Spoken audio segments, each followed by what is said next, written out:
Boa noite a todas, boa noite a todos. Então, a partir de agora, oficialmente, estamos abrindo a nossa 12ª Semana Jurídica da OAB de Americana.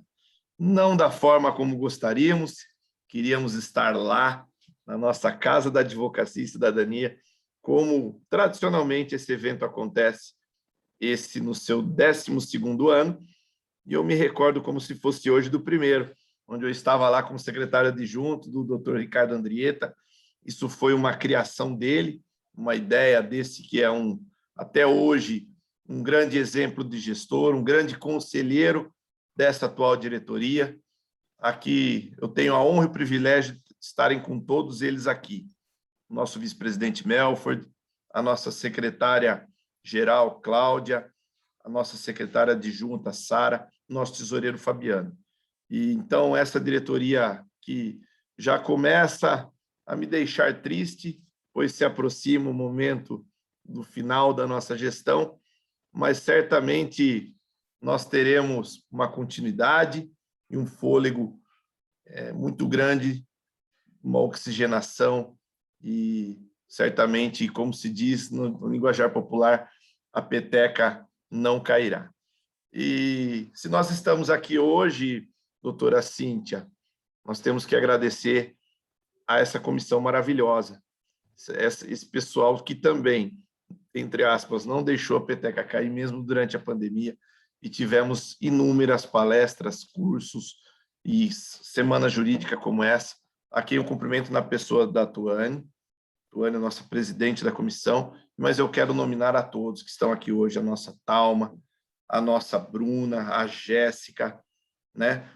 São por vocês que as coisas acontecem. Se nós não tivéssemos os tentáculos da diretoria, que são os presidentes e os membros de comissão, certamente não faríamos absolutamente nada. Então, somos credores, somos devedores de vocês, né? Vocês são nossos credores pelo trabalho desenvolvido e eternamente eu agradeço.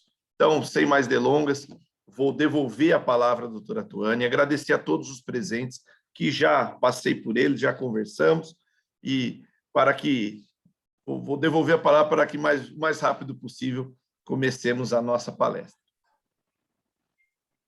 Obrigada, doutor Rafael. Boa noite a todos. É com muita alegria que eu estou aqui dando início, junto com o doutor Rafael, a nossa 12ª Semana Jurídica, a terceira Semana Jurídica sobre o nosso comando dessa gestão, dessa comissão. E eu não poderia deixar de agradecer aos meus diretores por toda a confiança que vocês sempre depositaram em mim, na nossa comissão. Vocês sempre deram um aval para a gente fazer o que a gente quisesse, no sentido de temas, lógico, sempre com a aprovação de vocês, mas nunca tivemos nenhum empecilho, e é muito bom, foi muito bom trabalhar com vocês nessa gestão. Temos ainda mais um tempo de trabalho pela frente, mas foi um prazer enorme trabalhar ao lado de vocês durante essa gestão. E também não poderia deixar de agradecer às minhas colegas sobreviventes de comissão, que estão comigo desde o primeiro ano, né? Em especial, gostaria de agradecer a doutora Thalma nessa palestra, porque foi ela que me ajudou a encontrar a doutora Cíntia, doutora não, né? Encontrar a Cíntia. Então, obrigado, Thalma, por toda a ajuda. Gostaria de agradecer a Bruna, por toda a força que você sempre deu durante todos esses 3 anos também, a Jéssica, a doutora Paola, que teve um contratempo, mas logo ela entra, e a doutora Catriane, que acabou justificando a sua ausência. Sem mais delongas, também gostaria de apresentar a Cíntia Savelli, que com muito prazer a gente está recebendo aqui hoje. Como a gente sempre diz, infelizmente não é presencialmente, mas já é um grande prazer receber você de forma online, né, de você ter disponibilidade para estar aqui conversando com a gente hoje.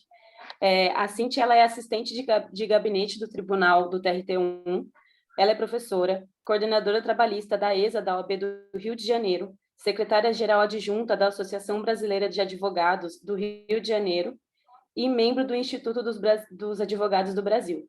E a doutora Cíntia vai conversar hoje com a gente sobre a obrigatoriedade ou não da vacinação dos empregados e outras medidas de segurança que podem ser adotadas pelas empresas durante a pandemia. Tema esse que mais atual que esse não existe, né? Então, gostaria de passar a palavra para a doutora Cíntia. Olá, boa noite a todos que estão aqui presentes e quem possa, de repente, assistir, né, essa palestra que vai ficar gravada.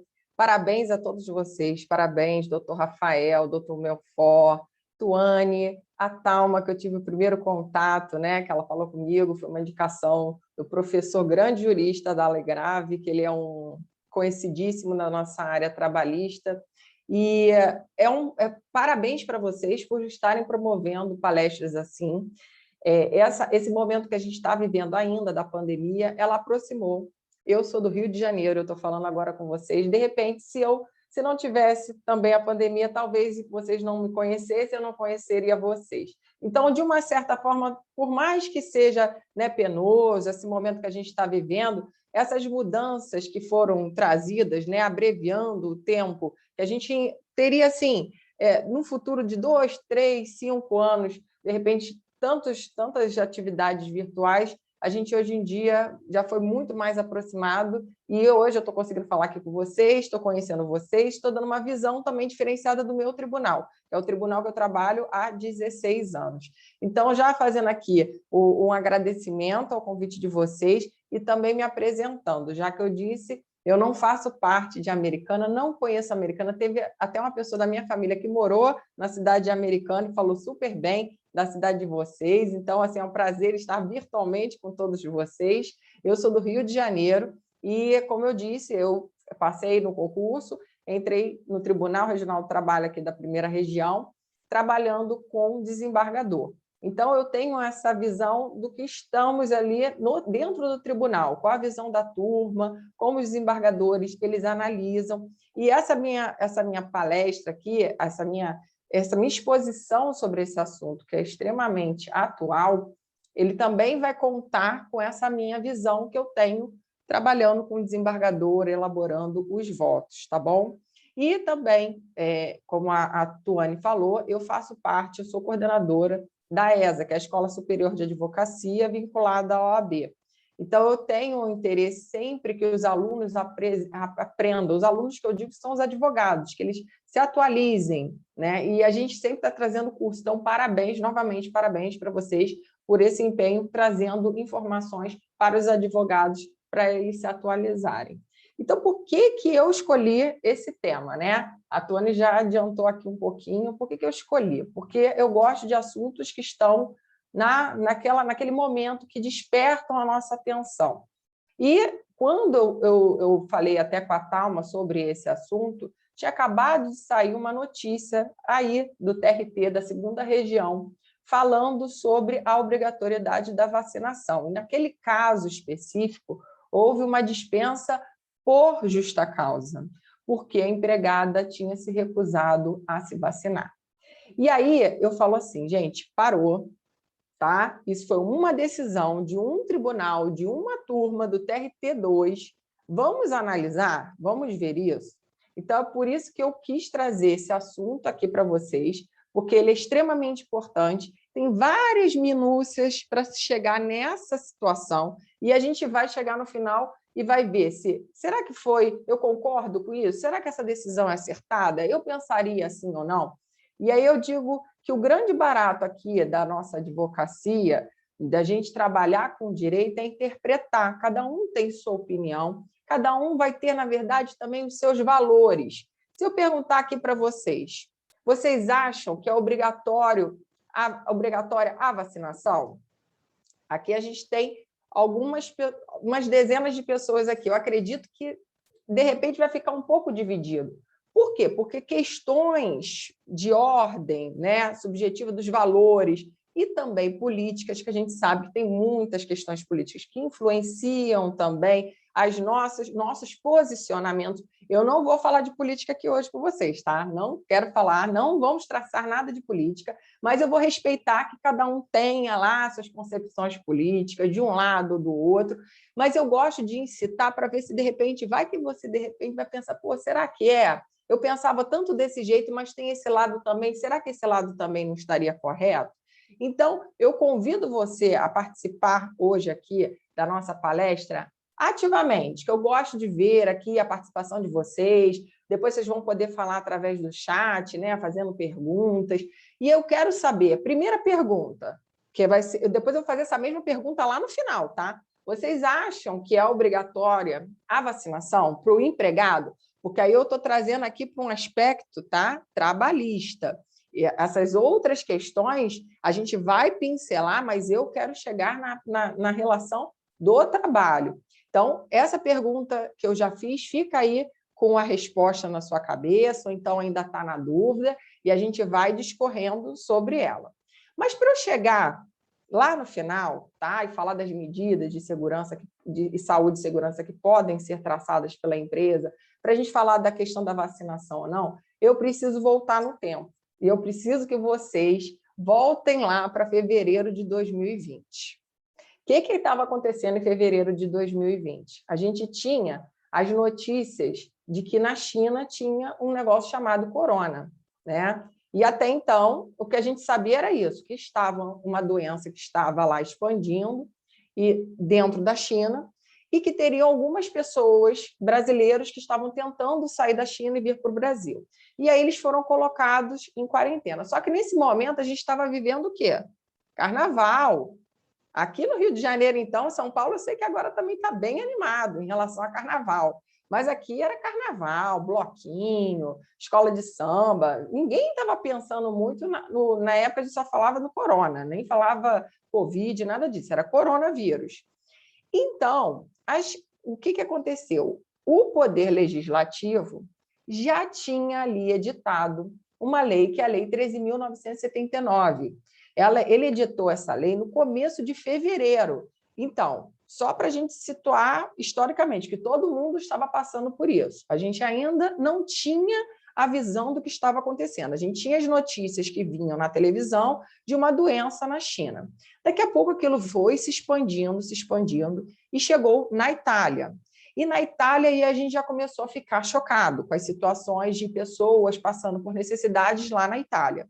Veio, até então, quem era também da área jurídica não estava observando que tinha já essa lei 13.979. Ninguém estava prestando atenção ainda. A OMS, só que as coisas vieram muito rapidamente. E a OMS, logo no começo de março, ela já veio dizendo, olha, o que a gente está vivenciando aqui é uma situação de pandemia, porque já alastrou várias regiões, já países já estão com a infecção desse coronavírus. E o que a gente pode fazer? A gente já está alertando. Com isso, o nosso Poder Executivo ele decretou o Decreto Legislativo número 6 de 2020. Isso foi em 20 de março. Daí já começaram a fechar os estabelecimentos, escolas, shoppings, tudo já começou a fechar. Inclusive a atividade econômica. Vários estabelecimentos empresariais, né, com ali a sua atividade econômica, dependendo da sua atividade econômica, teve que ser fechado. E eu falo que dependendo por quê? Porque algumas empresas, o que elas adotaram? O esquema de home office. Os trabalhadores que poderiam trabalhavam em home office. Mas aquelas outras atividades que não poderiam funcionar em home office, por exemplo, restaurante, bar, eles tiveram que ficar fechados. E aquela situação que a gente não tinha, né? Todo mundo deve lembrar que naquele momento a gente não tinha nem noção do que ia acontecer. Será que aquilo dali daqui a um mês ia voltar ao normal? Será que não ia voltar? A gente viveu um momento de muita incerteza, então a gente não sabia o que ia acontecer ou não. O que foi feito? Vocês lembram das tais MPs, né? Aí vieram, já estão pedidas MPs, tão imploradas MPs, que a gente precisava de uma resposta. Os empregadores e os empregados precisavam de uma resposta.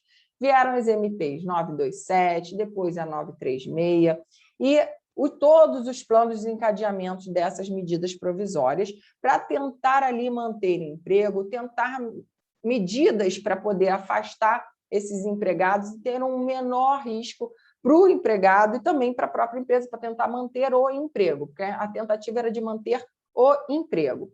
Só que o que aconteceu? Quando a gente estava nesse meio tempo, essa lei que eu falei lá de fevereiro, essa lei lá de fevereiro, a 13.979, ela já estabelecia algumas medidas que poderiam ser adotadas, dentre elas a vacinação compulsória.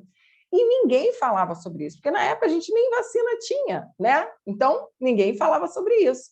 Quando a gente foi passando o tempo, vieram essas medidas provisórias, e aí as coisas já foram abrindo, reabrindo, abria com restrição, algumas medidas ainda restritivas, e a gente se adaptando, começou a vir o assunto da vacina. As vacinas serão sendo produzidas em outros países, chegando aqui no Brasil, aí veio uma declaração do presidente falando que não seria obrigatória. Aí começou toda aquela discussão, né? Então, peraí, é obrigatória? Vamos me obrigar a vacinar uma vacina? Aí as falas foram diversas, né? Tinha um segmento que dizia que não, com certeza vou me vacinar, e outros que falavam, vou me vacinar, essa vacina não teve nem tempo hábil de ser testada, eu não quero, né, me arriscar a virar um jacaré, então eu não vou querer me vacinar. E aí entrou nessa discussão, isso foi levado para onde?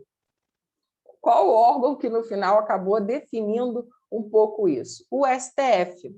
O STF, através da ADI, aí eu vou dizer aqui o número para vocês, a 6586 e a 6587, elas, embora tivessem sendo ações diretas de inconstitucionalidade propostas por partidos políticos, pedindo até questões opostas, mas todas elas questionavam se aquela nomenclatura, a obrigatoriedade sendo compulsória a vacinação, se ela era constitucional ou não.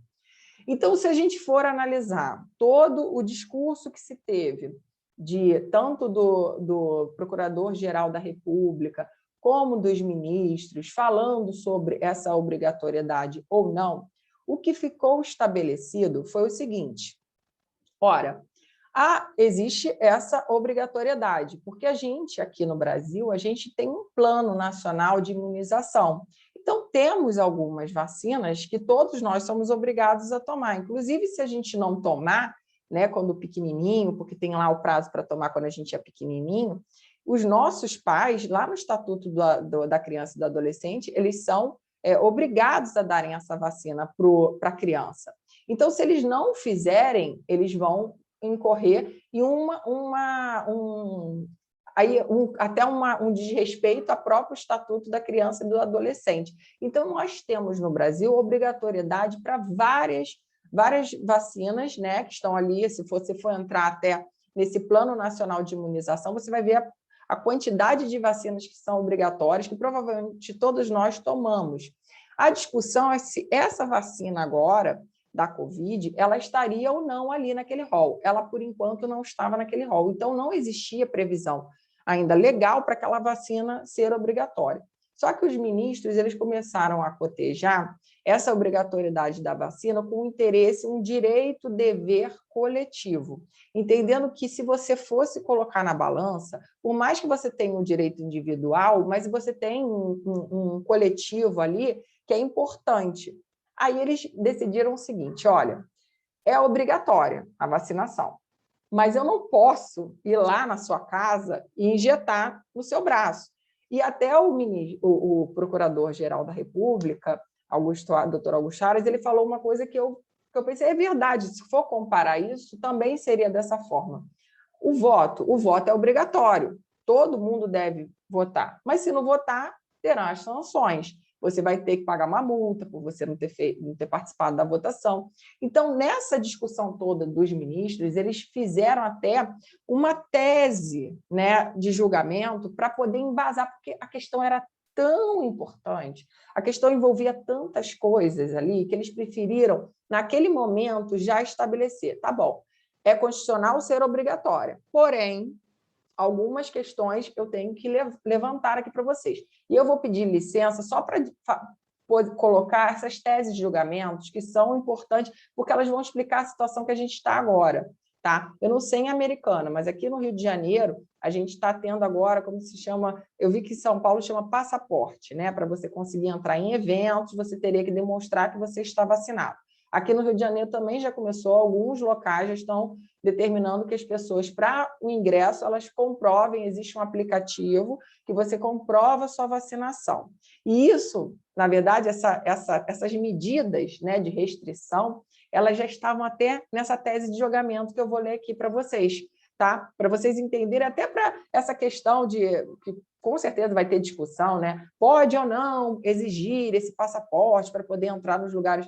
E o STF já veio antecipando isso. Então, eu vou pedir para uma escusa aqui para poder ler só essa parte que é importante, para ver o que os ministros, quando eles estavam ali no julgamento dessa AD, eles entenderam já pontuar. Então, eles definiram o seguinte, olha, a vacinação compulsória não significa vacinação forçada, porquanto facultada sempre a recusa do usuário, podendo, contudo, ser implementada por meio de medidas indiretas, os quais compreendem, dentre outras, a restrição ao exercício de certas atividades ou a frequência a determinados lugares, desde que previstos em lei ou dela decorrentes. Então, eles deixaram, lá em dezembro de 2020, essa deixa, olha, é obrigatório. Ela é, o ser compulsória não significa que eu vou te forçar, não vou ter como ir na tua casa aplicar, ou pegar você na rua e aplicar. Mas você vai ter uma restrição aí. Se você não se vacinar, você vai perder a possibilidade de entrar em alguns lugares. Então, ele já definiu isso. Desde que também, tá? Porque na época a gente ainda tinha muita discussão sobre a eficácia das vacinas. Então, naquela época, eles falaram: tenham como base evidências científicas e análises estratégicas pertinentes, venham acompanhados de ampla informação sobre eficácia, segurança, contraindicações dos imunizantes, respeitem a dignidade humana e direitos fundamentais das pessoas, atendam aos critérios de razoabilidade e proporcionalidade. Esse critério de razoabilidade e proporcionalidade ele é fundamental para qualquer coisa, né? Se botar em qualquer decisão, já está valendo, porque realmente vale a pena. Tudo tem que ter, mas o que é razoável e proporcional? Aí depende, né? Sejam as vacinas distribuídas universal e gratuitamente, tais medidas, como as limitações acima expostas, podem ser implementadas tanto pela União como Estados, Distrito Federal e município, respeitadas as esferas de competência. Então, a gente já estava antecipando uma situação que a gente está vivendo agora. A gente está em agosto, final de agosto, e isso está acontecendo agora. Essas medidas de restrição, né, de acesso a determinados lugares, elas começaram. Então, com base nisso que o STF falou, o que aconteceu? Veio o MPT. O MPT, o Ministério Público do Trabalho, veio se manifestar através de uma guia, né, do MPT, falando sobre a obrigatoriedade ou não da vacinação, a importância. Só que, nessa guia do MPT, ele acabou se posicionando de uma forma dizendo o seguinte, olha, a gente entende que lá no artigo 158 da CLT, o empregado ele deve respeitar todas as medidas de saúde e segurança impostas pelo empregador. Se ele não o fizer, isso aí será um ato faltoso. E se é um ato faltoso, pode ser dispensado por justa causa. Só que não é só isso, tem que ler lá, se vocês tiverem interesse de ler essa guia do Ministério Público do Trabalho, falando sobre todas as ponderações que eles entenderam pertinentes. Eles vão chegando a essa conclusão, mas eles tiveram algumas ressalvas, eles colocaram algumas questões antes, tá? E aí eu vou explicar quando eu passar por essa decisão do TRT2, tá bom? Nesse momento, que já foi depois dessa decisão do STF, o Ministério Público do Trabalho ele veio falando sobre qual entendimento, juntando o entendimento do STF, como a empresa, né, os empregadores deveriam proceder e também os empregados deveriam respeitar essas ordens do empregador, veio essa decisão do TRT2. Vou embasar essa decisão, vou demonstrar o que aconteceu nesse caso concreto. Foi a primeira leva das pessoas que foram imunizadas, né, que tomaram a vacina, foi o pessoal da área de saúde. E essa funcionária da área, essa reclamante dessa decisão que veio aí do TRT da 2ª Região, ela era uma auxiliar de limpeza que trabalhava em um hospital infantil que cuidava de crianças infectadas com a Covid. E, naquele momento, o próprio hospital infantil ele se preocupou em fazer uma campanha, em conscientizar todos os funcionários da necessidade da vacinação, até porque eles lidavam diretamente com pessoas infectadas, inclusive crianças, né, que estariam sendo ali expostas. E ele fez uma campanha e as pessoas foram tomando a vacina. Só que essa reclamante, essa empregada, ela não quis tomar a vacina, se recusou e não apresentou uma justificativa para o empregador plausível. E, com isso, ele chamou aquela empregada, tentou advertiu, e, mesmo assim, ela se recusando, ele acabou dispensando por justa causa. Na decisão do TRT2, isso foi a decisão em primeiro grau, dizendo que houve realmente uma falta grave no aspecto da indisciplina, porque já existia ali uma circular, um protocolo da empresa que já tinha orientado os empregados a tomarem a vacina, e mesmo assim não foi feito ela teria desobedecido aquela ordem, que era uma ordem interna. E, com isso, ela realmente havia ali uma falta grave. Quando foi para o TRT no tribunal, né, do TRT de São Paulo, eles mantiveram aquela decisão, entendendo que houve, sim, essa falta grave. Com base em quê? Eles embasaram essa decisão até nessa decisão do STF, que considerou obrigatória a vacinação, e também nos argumentos utilizados onde? Nessa guia do MPT. Então, se o desembargador, relator, né, que estava ali fazendo o voto, depois que virou acórdão, ele se preocupou em utilizar argumentos que naquele momento eram interessantes para a decisão dele. Mas isso não quer dizer que, aí vai entrar a minha opinião, tá? E juntar com uma parte que o MPT também falou.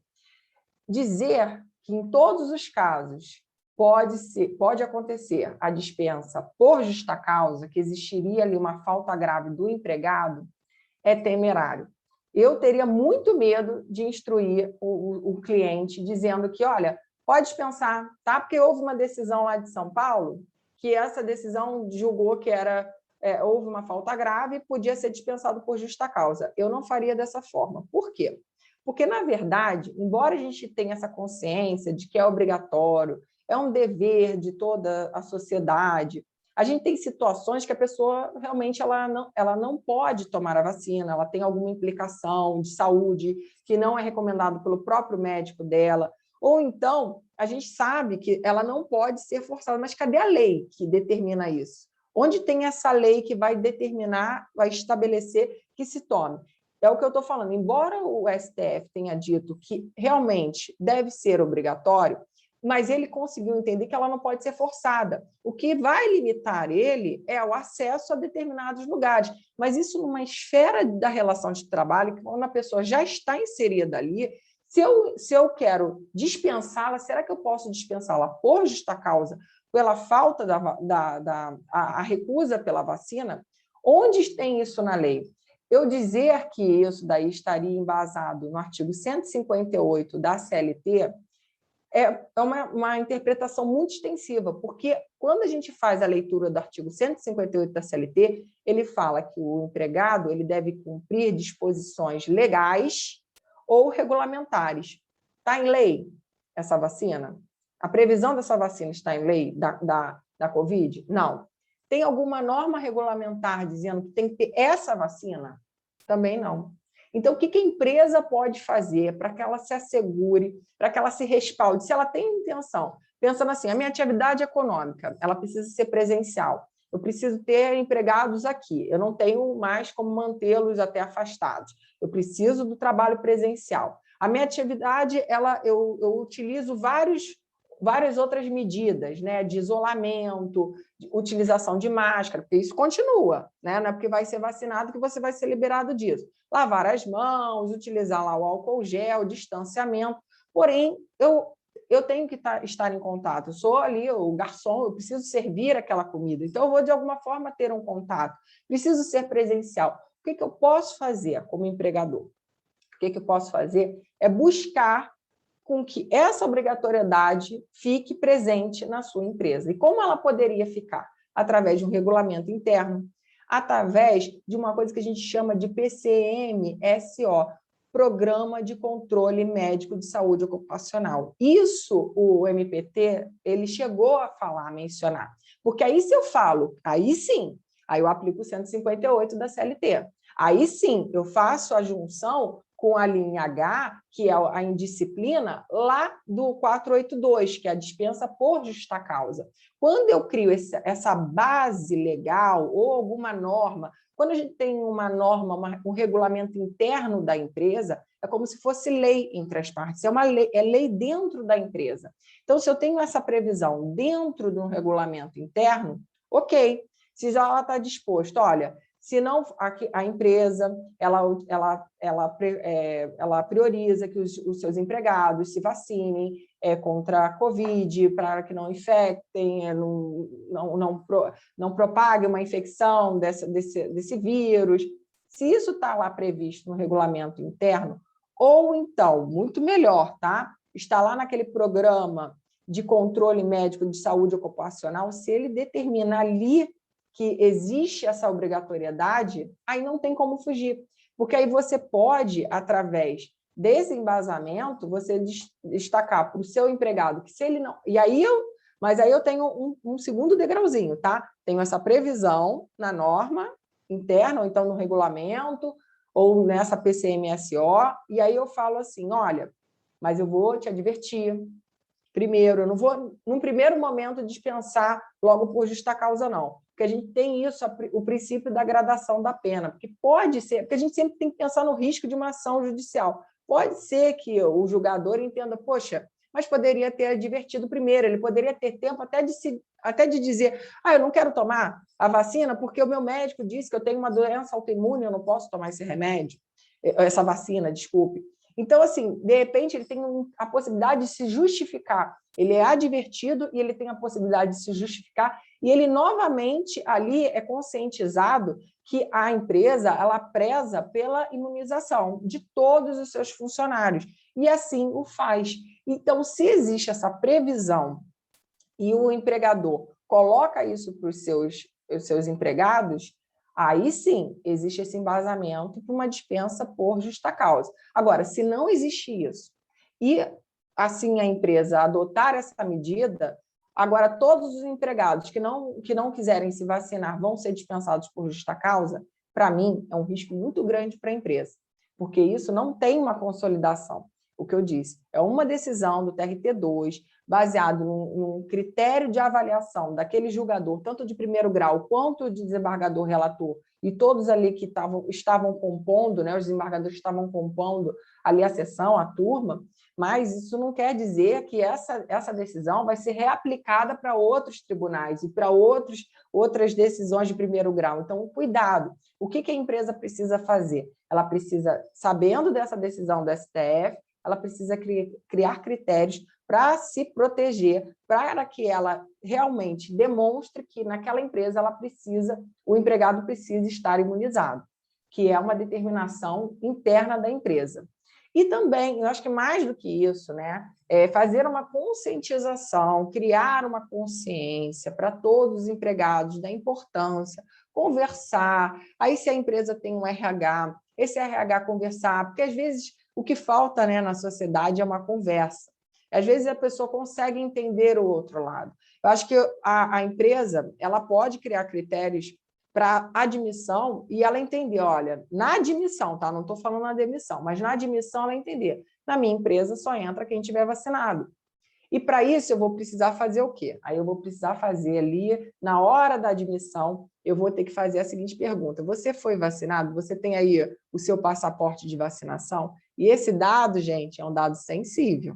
E a gente tem que lembrar da LGPD. Então, a gente precisa, de repente, assim, a minha dica seria do que vocês têm da autorização de consentimento, dizer, olha, a empresa, explicar o porquê que a empresa exige a vacinação e pedir esse consentimento desse suposto empregado, né, porque ele estaria ali sendo ainda admitido, mas que ele tenha consciência que a empresa preza por isso, ele precisaria entrar e já com vacinado.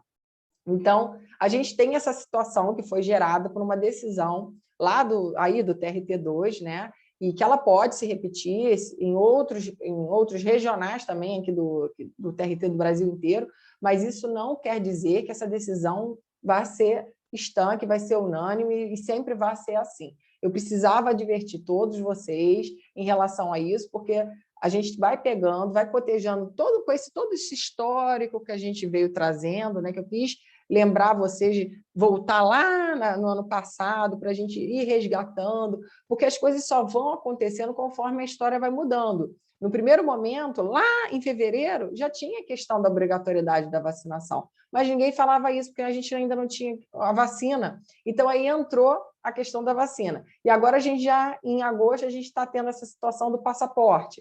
Então, assim, cada hora as coisas realmente vão mudando, porque a gente está evoluindo nessas questões da proteção, né, do cidadão, né, de todos os indivíduos em relação à vacinação e outras medidas também. Pode ser que no futuro não tenha mais a obrigatoriedade de utilização das máscaras.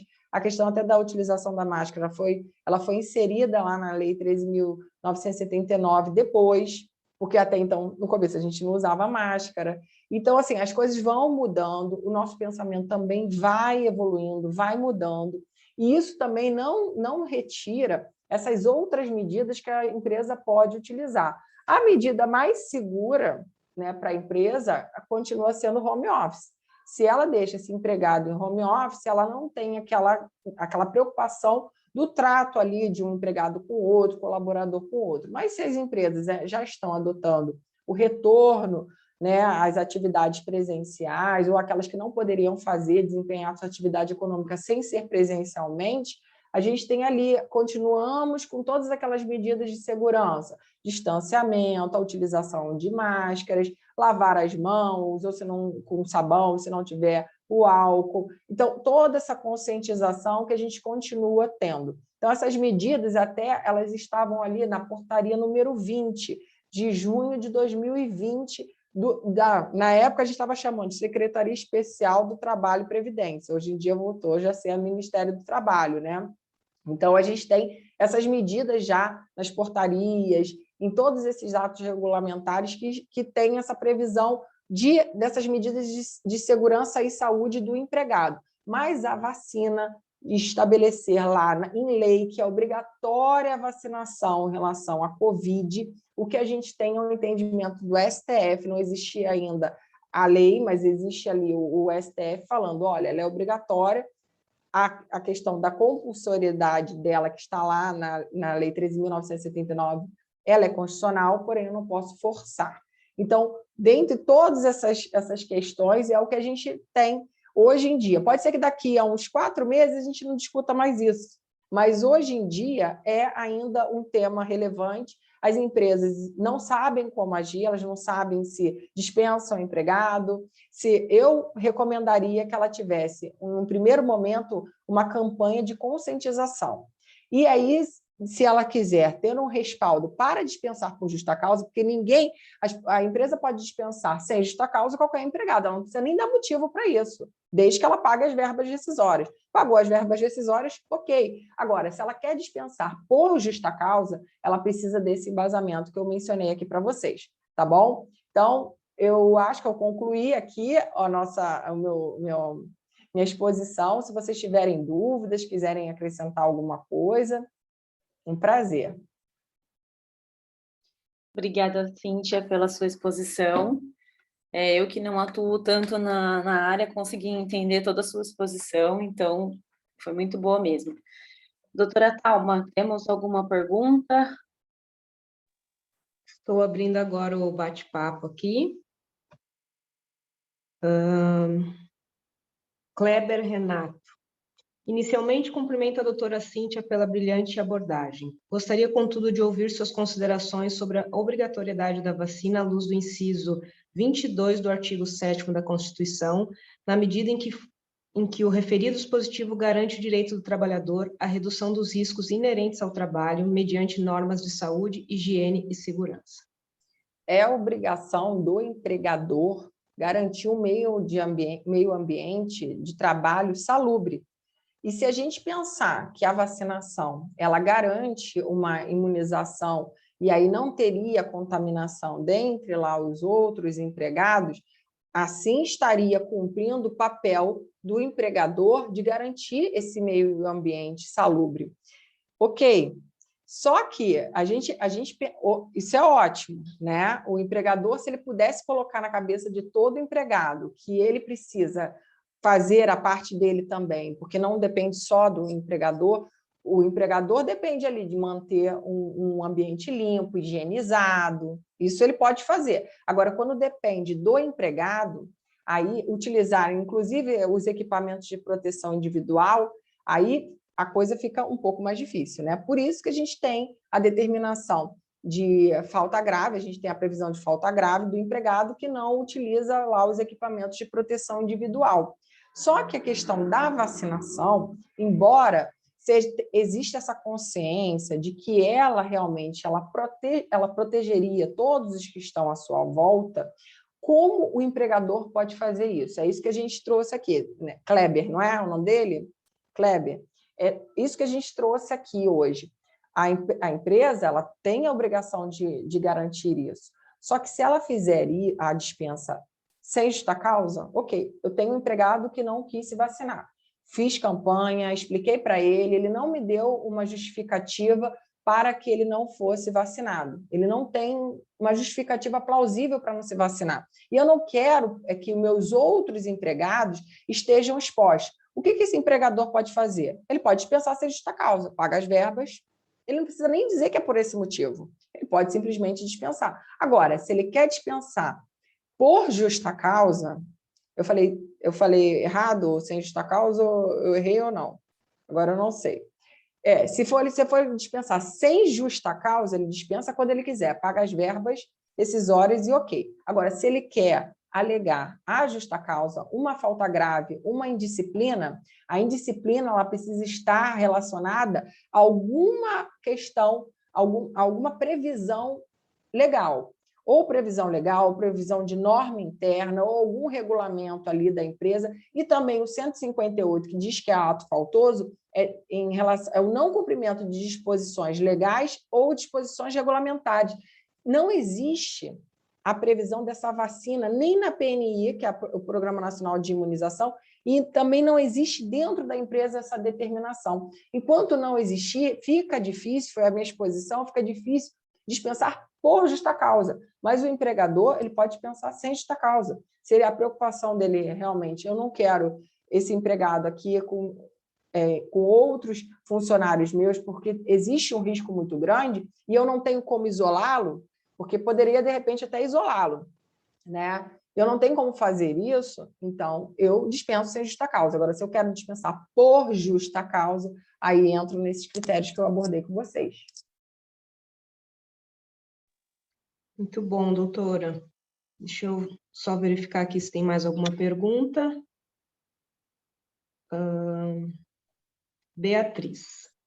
Doutora, ótima exposição. A empresa pode exigir dos empregados já contratados a apresentação do comprovante da vacina? Exemplo, empregado afirma que tomou, mas se recusa a apresentar o comprovante / passaporte. Eu acho que da mesma forma, se a empresa... Primeiro é conscientização. A empresa pode fazer uma circular, comunicar a todos os empregados que a partir de agora é necessário que apresente a comprovação de vacinação. Aí, digamos que nem todos apresentar. Aí, o pessoal lá de RH vai lá naquele funcionário, para aquele colaborador que não apresentou. Ele não apresenta uma recusa. O que pode ser feito por essa empresa? Volta de novo nesse ponto que a gente falou. Ou ela dispensa sem justa causa, ou ela dispensa por justa causa. Mas, para dispensar por justa causa, precisa estar ali respaldado. Tá? Agora, na admissão é diferente. As regras são as da empresa. Então, ela precisa a minha indicação é que ela faça ali um consentimento para que essa pessoa que está ali participando do processo seletivo, ela saiba que naquela empresa, ao ingressar, ela precisa apresentar o comprovante de vacinação, né? Então, é importante que ela já deixe bem destacado, desde o processo seletivo, que a empresa tem essa política. E aí ela vai utilizar até, pela LGPD, desse dado sensível, da concordância desse candidato que vai ingressar no quadro de funcionários da empresa. Tem mais uma pergunta aqui. Poderia o empregador e quais as possíveis consequências suspender o contrato de trabalho sem remuneração? Quem pergunta é o Ricardo Ramos. Eu não sei se eu citei o nome da outra doutora, era Beatriz. Doutora Beatriz. Desculpas. Obrigada pelas perguntas, tá? A questão da suspensão do contrato de trabalho, ela está prevista lá na CLT. Por quê? Porque é um momento que você suspende o contrato de trabalho, não existe o pagamento de remuneração. Durante esse tempo aí da pandemia, o que a gente viu? A MP 936 e agora a MP 1045, tá? E elas falam da suspensão do contrato de trabalho durante esse momento, né, de estado de calamidade, de pandemia, e essa suspensão do contrato de trabalho é possível com o recebimento do benefício emergencial. E aí, tudo bem. Agora, se esse empregado não recebesse o benefício emergencial, não seria possível, porque não existe essa previsão na legislação trabalhista, da suspensão do contrato de trabalho, porque aí o empregado ficaria sem receber nenhum tipo de remuneração. E aí não seria interessante. Era melhor até que ele fosse dispensado, recebesse seguro-desemprego, enfim, né? Então, não teria a possibilidade de suspensão do contrato de trabalho, era aquela prevista na MP 936, que virou a Lei 14.020, e agora na 1045. Lembrando que essa MP 1045 ela está em tramitação, já passou pela Câmara dos Deputados, tivemos assim, milhares de emendas, a gente tem que prestar atenção que muitas coisas estão querendo fazer uma mini-reforma, não sei se vocês estão acompanhando, uma mini-reforma trabalhista. A Câmara dos Deputados introduziu várias emendas ali nessa MP 1045 e está passando ainda pelo Senado Federal. E o prazo de validade é até o dia 7 de setembro. Então, se não ultrapassar, a gente vai ter ali findado todos os efeitos da MP 1045, que tinha essa questão da suspensão do contrato de trabalho. Tem mais uma pergunta. É a da gestante. Sandor Zapata. Doutor pergunta, boa noite, segue questão. Segundo o artigo 1º da Lei 14.151, de 12 de maio de 2021, durante a emergência de saúde pública de importância nacional decorrente do novo coronavírus, a empregada gestante deverá permanecer afastada das atividades de trabalho presencial sem prejuízo da sua remuneração. Mesmo depois de tomar a vacina, a gestante deve continuar afastada da empresa? Achei ótima pergunta. Boa mesmo. Então, é aquela assim, depende, né? A gente não vai ter uma resposta estanque. Eu acho assim, se essa gestante ela pode ficar afastada no home office, que ela fique lá, mesmo tomando vacina, vai ter o bebê, vai ficar afastada pelo INSS, recebendo lá o salário maternidade, e quando ela retorna o quê? Por quê? Porque isso daí diminui qualquer risco da empresa. Porque imaginemos que o julgador, porque a gente sempre tem que pensar no que o julgador pode pensar. O julgador, ele é uma pessoa que foi criada com determinados valores, ele tem posicionamentos políticos, enfim, totalmente diferentes do meu, do seu. Então, a gente tem que pensar o que pode acontecer, qual o risco disso. Eu acho que, mesmo que uma gestante esteja vacinada, se eu, empresa, pudesse deixar essa gestante ainda em home office, se ela pudesse trabalhar em home office, ok, eu deixaria. Agora, se ela não puder, se na minha empresa só tem atividade presencial, eu empresário, já estou sendo prejudicado com esse afastamento, ela tomando vacina, aí você vai do seu risco de dizer para ela, não, agora você já está imunizada. Nesse momento, quando veio essa lei, a gente já tinha vacinação. Só que a gente estava ali a passos de tartaruga, né? A gente não imaginava que a coisa fosse avançar, porque a gente estava...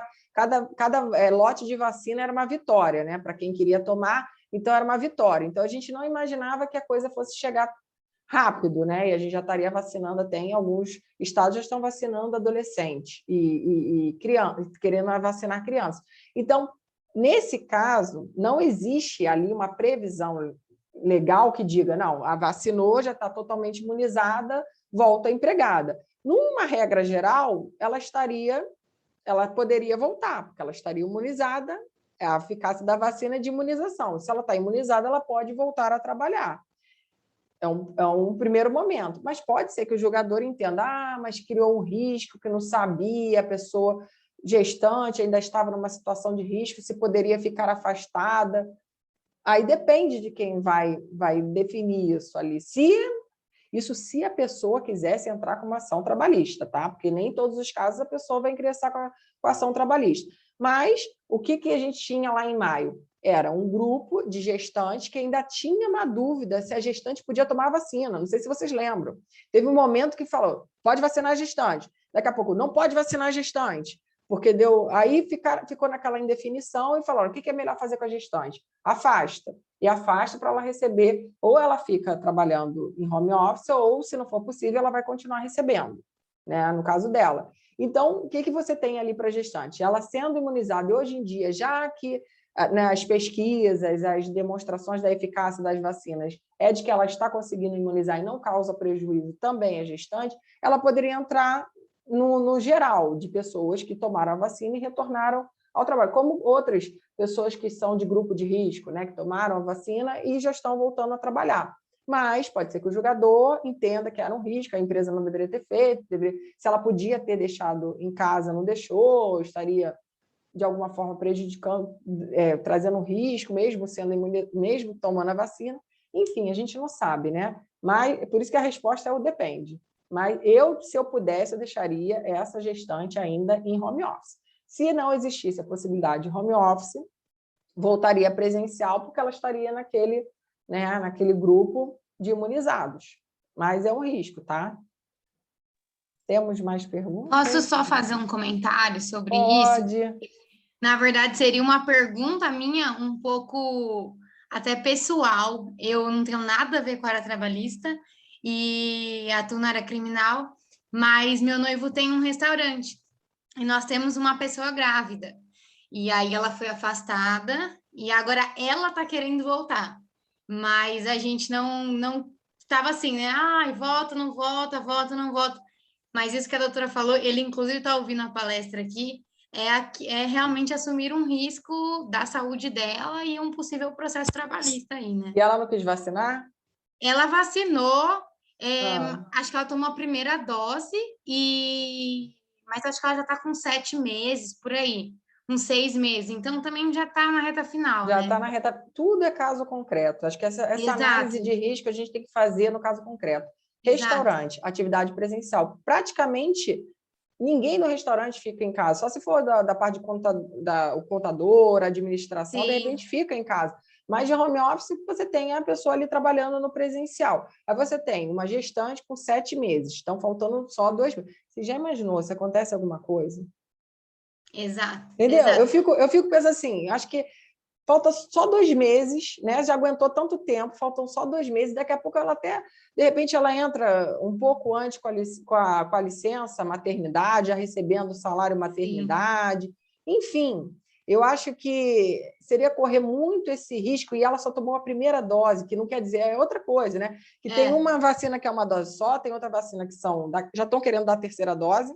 Sim. Olha como é que as coisas... A gente está vivendo num mundo de incertezas. Então, a gente tenta, no mundo de incertezas, prever um pouquinho dos riscos para minimizar os riscos. Prever um pouquinho dos riscos para minimizar o risco. E é assim nesse seu caso, né, Bruna? Que a gente está vendo uma situação de uma pessoa... Se fosse assim, com 2, 3 meses, eu falaria, daqui a pouco já vai tomar outra dose e volta. Né? Porque ela iria durar um pouquinho mais na emprsa ali, né? Então, a gente já se readaptou toda para ela. Já tem uma outra pessoa no lugar dela. Então, assim, falta tão pouco. Pouco. Eu acho, minha opinião, tá? Na minha humilde opinião, eu esperaria, porque Deus me livre, se acontece alguma coisa... Eu já vi cada coisa, porque eu falo isso, porque eu vejo muitas...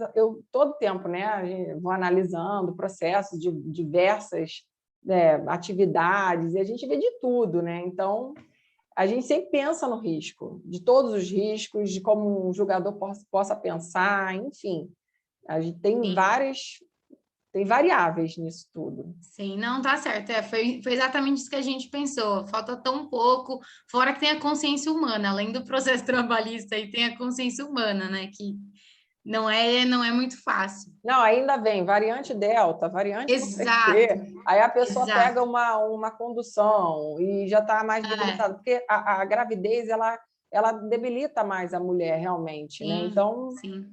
Eu não arriscaria não, Bruno. Eu espero mais um pouquinho. Ótimo. Daqui a pouco ela já entra em licença maternidade, vai receber o salário maternidade, aí ela volta tranquila, né? Melhor. Tá tudo certo. Tá tudo certo. Obrigada, viu? De nada. Pessoal, tem mais alguma pergunta? Se tiver, oportunidade agora para escrever no bate-papo. Se não, doutora Tuane.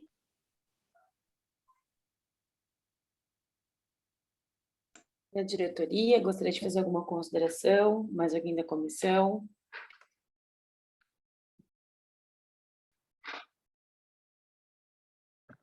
Acredito que podemos encerrar, então.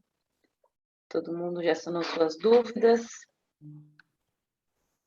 Dúvidas sempre existirão, né?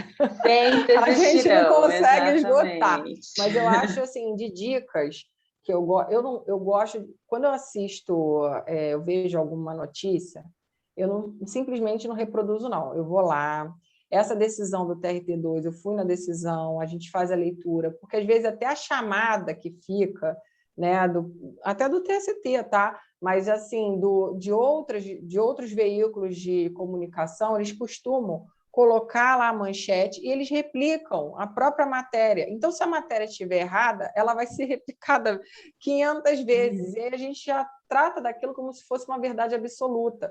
E, de repente, tem nuances ali, é uma questão ali, em caso concreto, que aquilo dali foi diferente, é diferenciado. Então, antes de sair reproduzindo, faça uma análise daquela decisão, tenha um senso crítico. Às vezes, uma decisão do TST de uma turma é totalmente diferente da outra, não é unânime. E, às vezes, o próprio desembargador ele muda de opinião, o próprio ministro muda de opinião. Então, e os advogados eles estão aí para isso, para incitar, para trazer uma situação diferente, teses diferentes, para buscarem outros caminhos. Isso ajuda muito quem está dentro do judiciário. Várias vezes eu pego teses assim das peças e falo, nossa, incrível, adorei. Pô, muito bom. E eu fico orgulhosa da classe, né, que está ali buscando, está estudando. Hoje em dia, com a questão do PJL, ajudou muito, porque as decisões elas ficam em arquivos que a gente tem um acesso maior. Então, a gente consegue um acesso às próprias decisões dos tribunais ou das turmas para nos auxiliar, né, na elaboração das peças processuais. Então, essa pesquisa que a gente, hoje em dia, consegue fazer, ela ajuda muito e enriquece muito a advocacia. Então, é uma troca ali, um ajuda o outro, né? Vocês incitam, a gente vai dar provimento, não, vai negar provimento, e aí vamos construindo. Isso vai chegando em instâncias superiores e a gente vai formando mudanças, né? Várias vezes a gente tem um posicionamento de uma forma, daqui a pouco aquilo dali pode ser modificado, e isso tem a ver com o que vocês, que são advogados, vocês provocam na gente, né? Eu falo dentro do tribunal. Eu acredito também que dentro dessa nova vivência que nós estamos na pandemia, tudo está sendo muito, muito novo, né? A gente não sabe como proceder, a gente não sabe o que está por vir ainda, né? Falam de uma terceira onda aí em setembro, né? Como a doutora mencionou, da terceira dose também estão comentando de ter. Então, a gente vai ter que acompanhar tudo isso e tudo vai ser inovado no judiciário por conta, né? Então, a gente fica cegas, na verdade. Como é que está aí no TRT? Vocês sabem me dizer se já tem audiência presencial? Porque aqui a gente começou... Telepresencial. Todas são telepresenciais. Inclusive, fiz uma recentemente e até a questão de notificação também estava um pouco ruim aqui na nossa região, porque mandavam cartas sem aviso de recebimento, então aí vai, redesigna a audiência. Então, tudo no telepresencial está sendo inovador, assim, né? A gente está encontrando algumas dificuldades, algumas limitações. Pelo menos eu falo por mim, né? Olha, mas eu vou te dizer, vou abrandar aqui teu coração, calma, porque é o seguinte, o ser humano, ele não gosta de mudanças. Num primeiro momento, ele é resistente a mudanças, porque isso faz com que o nosso cérebro trabalhe mais. Então, a gente se desgasta e o cérebro, ele quer... Por isso que o hábito é bom, porque ele já está acostumado, então ele segue aquilo dali que já é uma coisa normal. Então, quando vem alguma coisa diferente, a gente já começa, não vou conseguir, como é que eu vou fazer? E não é daqui a um tempo a gente se acostuma. Aqui no Rio de Janeiro, a gente tem um negócio chamado balcão virtual. Não sei Aqui se também. os advogados estão adorando o balcão virtual. Pelo menos Só no que aqui às TRT. vezes não funciona, doutora. Eu confesso para Não você funciona? Aqui está eu, funcionando. inclusive, fui utilizar o do TRT 15 para essa audiência, que eu precisava de um atestado para o meu cliente, e eu fiquei na fila ali, não fui atendida até cair. Então, Poxa, aqui está funcionando tão bem. funcionou. Está funcionando muito bem aqui o balcão virtual. E aí as pessoas pensam assim, eu não preciso mais ir lá, eu consigo já resolver pelo balcão virtual. Né? Faz como aqui, né? No Zoom, você acessa, fica esperando na sala e vem o servidor para te atender. Ele esclarece, você troca algumas informações que seriam do processo, não andamento processual, né? Não seria um andamento processual, mas você entender melhor, colocar, olha, posso pedir um adiamento, eu já peticionei, mas eu preciso disso, como procede, como o juízo procede, aí você consegue ter essa troca com o próprio servidor e está funcionando aqui, está funcionando super bem essa ferramenta. O que eu achei que está funcionando bem é despachar com os juízes, pelo menos na justiça comum, né? Eu não fiz ainda na trabalhista, mas sempre fui atendida com presteza, agilidade. Então, isso eu não tive problema para despachar com o juiz, né? Mas eu não tive sorte ainda em relação ao balcão virtual. Mas a gente tem o balcão virtual, a gente tem outras ferramentas também que a gente está começando a utilizar, os arquivos, né, para assistir o que tinha depois gravado na audiência. Sim. Enfim, essas coisas estão mudando. Tem a biblioteca digital, que eu acredito também o TRT, todos os TRTs têm a biblioteca digital, às vezes até com um nome diferenciado, mas é essa pesquisa que se faz dos arquivos, que são de decisões, tanto de sentenças quanto de acordos. Todo mundo consegue ter esse acesso na biblioteca digital. Isso facilita muito o trabalho. Inclusive, quem está ali fazendo, apelando, né, no meu caso, no TRT, o recurso ordinário, utilizar uma decisão da turma sobre aquele assunto que você está tratando, já adianta bastante, tá? É uma dica aqui que eu dou para vocês, se vocês fizerem essa busca e procurarem a turma para onde aquele teu recurso foi designado e utilizar aquela própria decisão é fundamental, já adianta bastante, e isso quem está fazendo a análise, o relator, ele vai considerar, porque, afinal de contas, a própria turma dele já decidiu daquela forma, né? Que seria o favor do que você estaria buscando. Então, eu acredito que, nesse primeiro momento, essas mudanças, esses entraves, eles podem até dificultar um pouco, mas a gente vai conseguir trazer várias ferramentas que vão nos ajudar. E aí, daqui a pouco, isso já vai estar incorporado e vai ajudar bastante. Eu acredito nisso. Eu queria agradecer novamente a participação aqui com vocês. Espero ter realmente ajudado. Eu queria passar meu contato. Eu tenho um Instagram, se chama @professora. Vou botar aqui no chat para vocês. @professora Cíntia Savelli.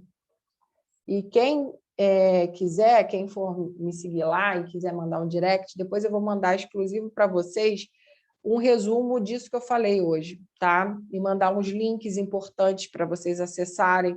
Então, quem quiser, entrem lá no meu Instagram e peçam por direct, olha, eu participei ali da 12ª Semana Jurídica e eu queria esse material, tá bom? Que aí eu vou passar exclusivamente para vocês.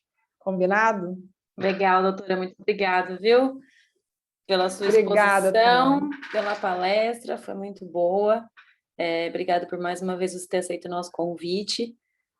Foi gratificante ter você aqui, foi legal de ver a participação dos colegas, todo mundo fazendo perguntas, né? Todo mundo tentando entender essa nova situação, né? E passo a palavra agora para o doutor Rafael, caso ele tenha alguma consideração a ser feita.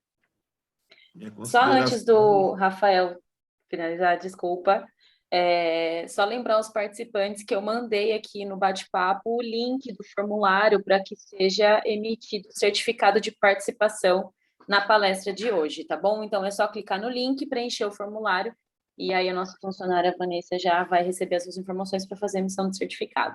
Muito obrigada.